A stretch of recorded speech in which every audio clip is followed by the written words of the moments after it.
سلام. اگه شما هم علاقه‌مند هستید که در کنفرانس‌های خارج از کشور شرکت کنید ولی امکانش رو ندارید، با من همراه باشید. امروز در یکی از این کنفرانس‌ها شرکت می‌کنیم و با همه چی آشنا میشیم. بزن بریم. این سری ویدیو هم از مسیر گرفتم که با من در مسیر هم همراه باشید و قبل از اون معذرت میخوام که صدام گرفته، یکم سرما خوردم. در مسیر از منطقه پاتنی رفتم به پاتنی استیشن که با قطار برم بقیه راه رو تا محل کنفرانس، ولی اینجا متوجه شدم که قطارها توی تلساب هستن و همه اینجا هنگ کرده بودن و بنابراین تصمیم گرفتم که خب چاره‌ای هم نداشتم، در واقع با اتوبوس باید میرفتم بقیه مسیر رو و رفتم که سوار اتوبوس بشم و بقیه مسیر رو با هم توی اتوبوس باشیم. این هم داخل اتوبوس طبقه دوم هست که این آقای سگ اینجا نشستن و هر کی رد میشه چالشی داره دیگه. این هم در مسیر و لندن زیبا. اگه که یادتون باشه چند وقت پیش یک کنفرانسی بود که من اونو اینجا شیر کردم باهاتون که کنفرانس Reinterpreting History and Memory Contemporary Art of the Middle East and North Africa بود که MENA نامیده میشه، آلمان میگیم MENA، که با تفسیر تاریخ و حافظه و هنر معاصر خاورمیانه و شمال آفریقا بود. و برای این کنفرانس من باید به دانشگاه SOAS لندن میرفتم در ساختمونی که کنفرانس هاش انجام میشه. این هم محیط بیرونی این دانشگاه هستش.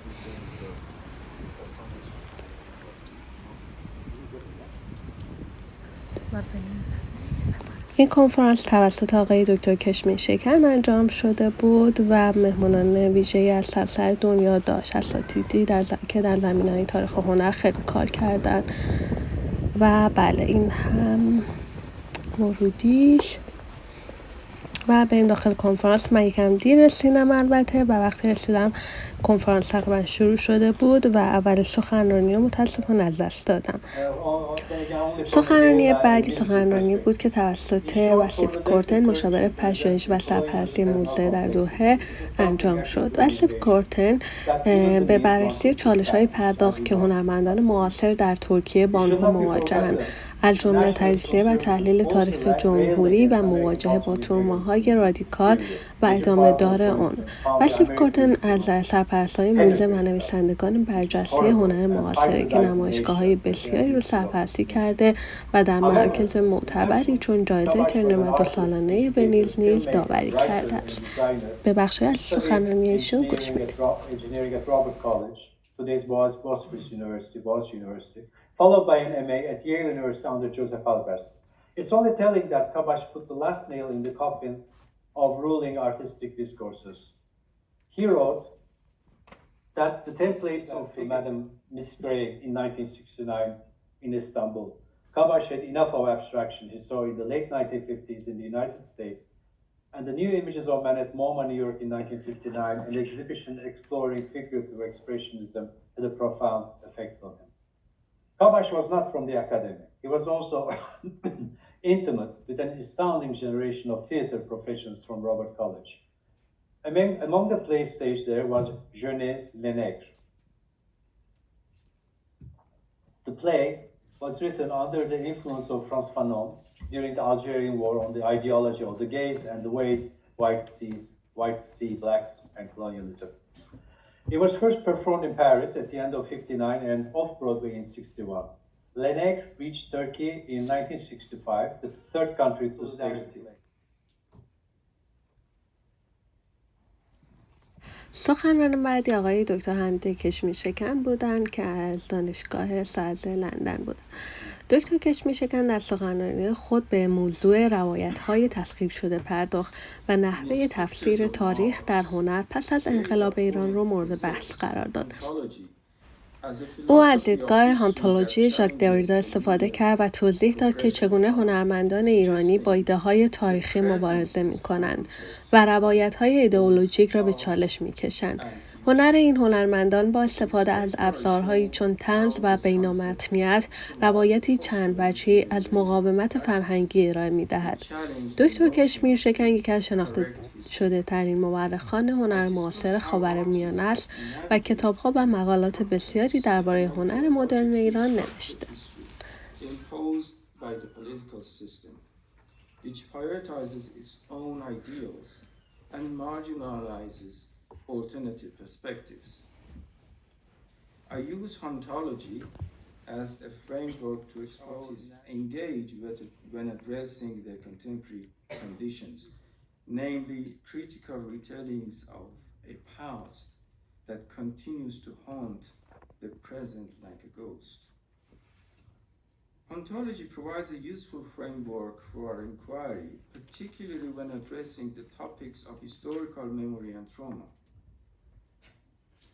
According to Derrida, the aim of ontology is to allow these ghostly presences, figures, ideas, or events from the past that have been marginalized or silenced. In case studies, I would like to address a few other examples. Among these is Azadeh Akhlaqi's stage photography project. She was born in 1978, and the title of this series is by Eyewitness from 2009 to 12. The series critically examines the history of Iranian intellectuals in the 20th century. It explores the ever-present and often tragic destinies of these intellectuals in modern Iranian history, implicitly revealing interrelated parallels under the Islamic Republic. The artist seeks a truth by following narratives from eyewitnesses and drawing on archival information. The series provokes essential questions related to personal histories, visual memory, and the nature of contemporary documentary. And in all of these images in this series, for example, this one, the artist is present in this one here, and this scene, for example, shows the execution of the activist Marzieh Ahmadi, who was, the scene of her execution, the poet and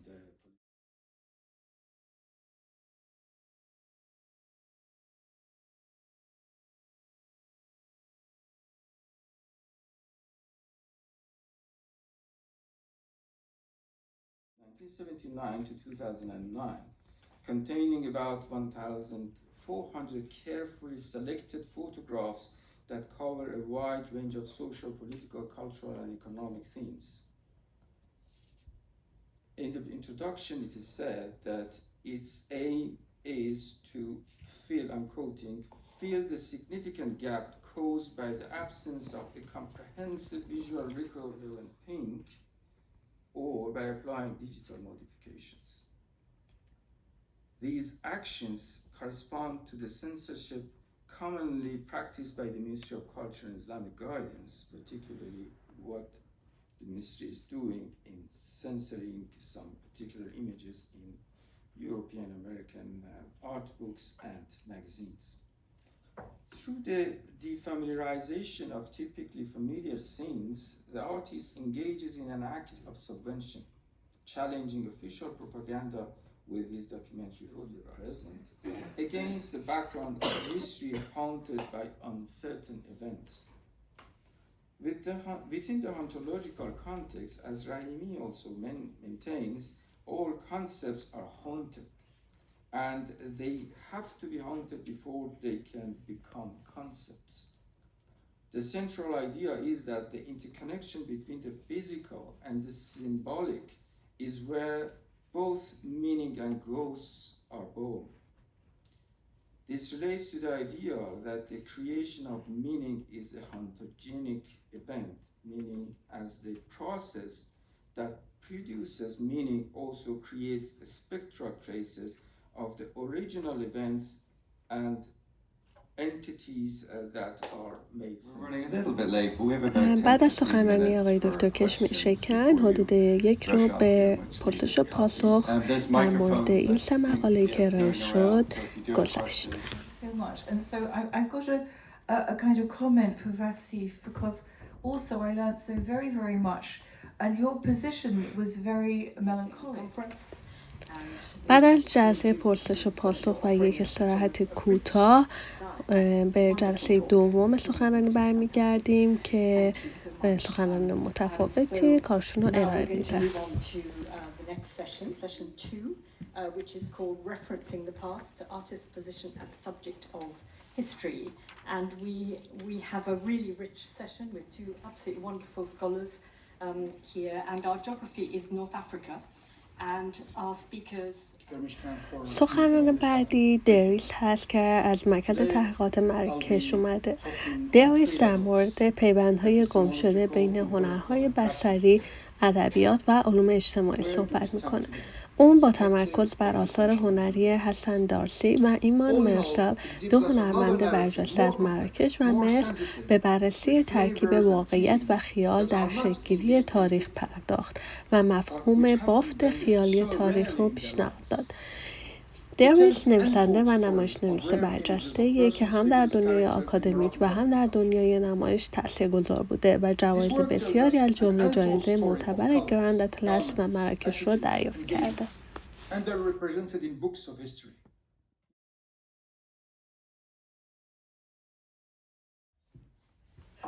در ادامه خانم پروفسور شوبان شیلتون به بررسی انقلاب تونس و نقش هنر در بازتاب آن پرداخت. او توضیح داد که چگونه آثار هنری پس از انقلاب به ویژه کارهای هنرمندانی مانند هلا عمار از طریق ترکیب عکاسی و فضاهای فیزیکی یا مجازی روایت‌های جایگزین از مشارکت زنان در تاریخ و هویت تونس را به تصویر می‌کشد. پروفسور شیلتون نویسنده کتاب‌های مختلفی درباره هنر و انقلاب عربی است و یکی از برجسته‌ترین محققان در زمینه مطالعات هنر و جنسیت در منطقه منا به شمار می‌رود.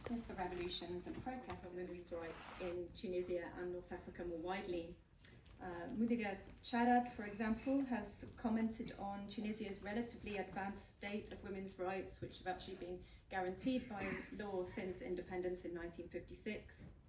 Though Charad and Ha have argued that, as they say, sustained reforms were possible because succeeding regimes found it in their best interests to pursue a reformist policy. So she's thinking there clearly about the 1950s under Bourguiba, but also later under Ben Ali, after the revolution. Through these portraits, she highlights Tunisian women's diversity, their strength, and their active contributions to society. But the artist's presentation of her work and herself on social media can be seen to enhance and develop her interventions by highlighting her own agency and her presence in and reclamation of public space, not only physical but also virtual and metaphorical spaces. MENA conveys women's diversity by emphasizing local particularities and alternative outlooks through flowing hair or distinctive headscarves, so the white sepsari with red stripes, for example, or the flowered hindiya, or the white haik, for example. She frequently highlights Amazigh identities via symbols on the women's faces, as you can see here, or the patterns or objects that sometimes accompany her portraits. The women's strength emerges via their frontal poses and direct eye contact. Some images can be taken to convey the suffering that women experience and their strength despite this, through a divided face showing contrasting sides, one half smiling and one expressing pain. Most women painted by Umema are unknown and imagined, representative of a particular community or tendency, but she's also presented icons, including the Sfax-based militant feminist Majida Boulila. Boulila fought for the liberation of Tunisian women when Tunisia was a French protectorate. So this mural acts as a reminder of the long history of feminism and political contribution of women in Tunisia. New ones between the local and the transnational.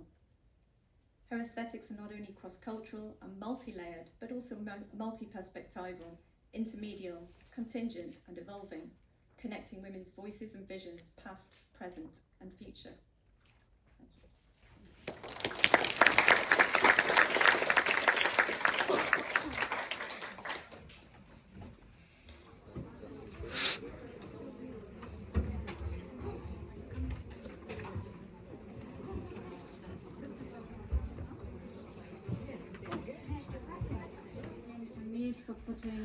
بعد از صرف نهار دکتر شارلوت بنگ از دانشگاه مونیخ در سخنرانی خود به بررسی آثار هنرمندان معاصر که در منطقه منا و حاشیه آن زندگی می‌کنند پرداخت.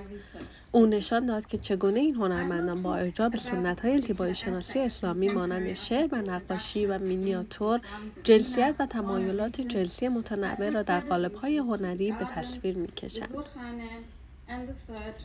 دکتر بنگ یک مورخ و سرپرست موزه برجسته است که تمرکز پژوهشی او بر هنر مدرن و معاصر خاورمیانه و فرآیندهای استعمارزدایی در این منطقه است.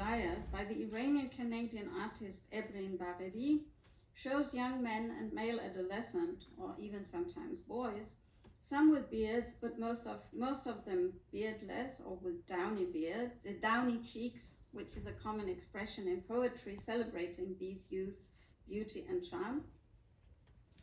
These images are replete with subtle allusions to historical homosocial spheres such as the garden and the Zulkhane. For instance, some images shows roosters held by or associated with the boys, in some cases men, that may be a reference to cockfighting and betting, which were historically common pastimes of some regulars of the Zulkhane, so-called lutis. These were a marginal group of men of questionable reputation, who besides organizing cockfights are useful for this overcoming. So for Shojayan, demons are not inherently evil beings, but rather allies in overcoming patriarchy and heteronormativity. So, except for Ali Reza Shojayan and Anthony Hussein, the artists discussed here do not see themselves as activists for queer rights.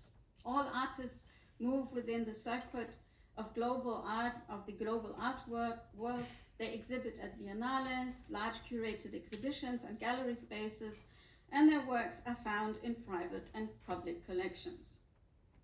And yet their work retain an activist stance in the sense that they represent a reality that is often sidelined or even criminalized in their countries. The earthly nourriture terrestre. If there's not only that also possibly colonial dimension to the depiction of homosexual love in these areas. As you might have noticed, I mean, I'm speaking about artists from the region and the way they are trying to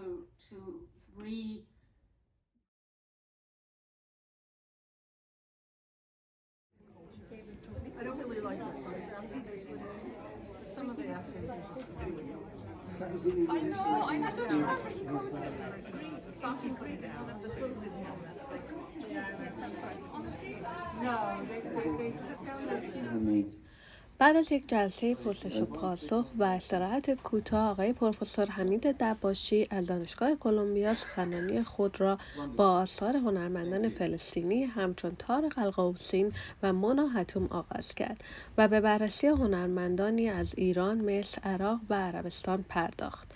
او بر مفهوم غیرقابل ترجمه بودن در احساس فقدان تاریخی مانند نکبت فلسطینیان و کودتای 28 مرداد در ایران تاکید کرد و نشان داد که چگونه این فقدان‌ها در هنر معاصر منطقه منا منعکس می‌شوند. پروفسور حمید دباشی یکی از مهمترین متفکران در زمینه مطالعات مقایسه‌ای و نظریه پسااستعماری است و کتاب‌های زیادی درباره ایران، هنر و ادبیات جهان به نگارش درآورده است.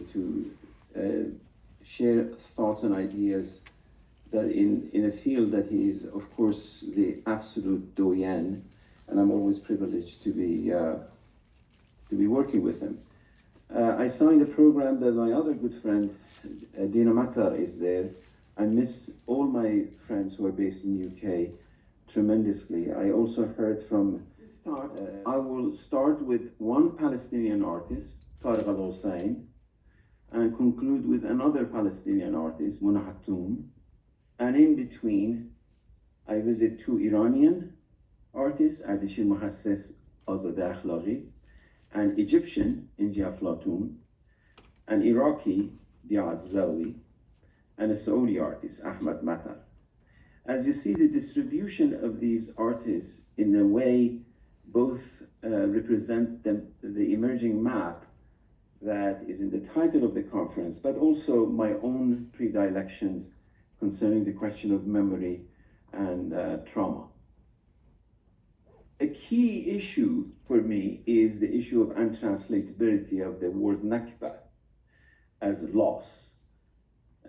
For obvious reasons, this word is now paramount in all our minds, but I wish to expand it beyond the particularity of the Palestinian experience, to which Palestinians have a particular connection. But I want to theorize it beyond Palestinians.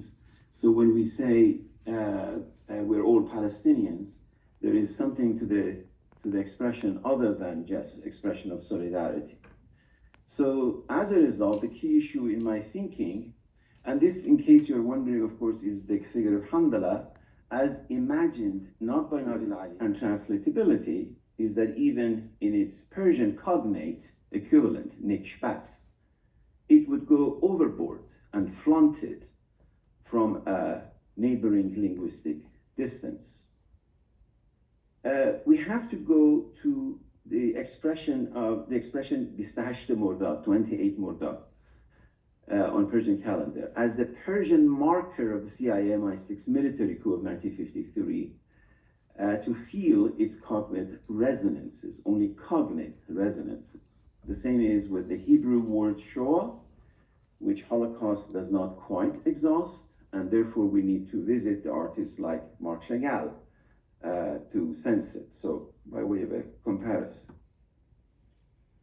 Now, my point is that the contemporary art of MENA, Middle East and North Africa region today is the domain of the historically traumatizing, but narratively untranslatable, where artists are therefore rendered as روز اول کنفرانس با سخنرانی آقای دکتر تموم میشه و روز دوم کنفرانس متاسفانه من به خاطر اینکه سرماخورده بودم نتونستم شرکت کنم. خیلی ممنونم که با این ویدیو همراه بودین. امیدوارم که این کمک کرده باشه بهتون که یک ویدیویی از اون چیزی که در کنفرانس ها می‌گذره داشته باشید و همینطور موضوعاتی که در اونجا بحث شده بود براتون مفید واقع شده باشه. اگه دوست داشتید لایک کنید و توی ویدیوی بعدی میبینمتون.